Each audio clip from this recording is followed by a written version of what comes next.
अस्सलाम वालेकुम। ये 120 गज प्लॉट पे हमने काम शुरू किया है।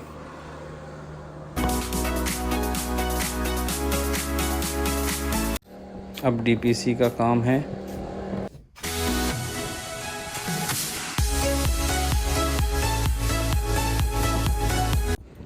टैंक हमने बना दिया ब्लॉक से।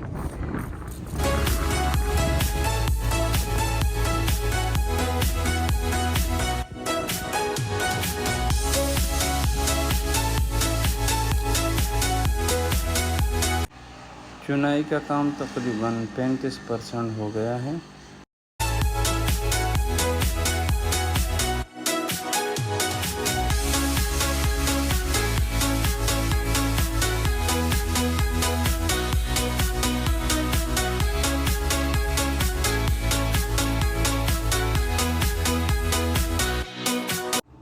इंशाअल्लाह नेक्स्ट वीडियो में आगे का स्ट्रक्चर आप लोग को दिखाएंगे।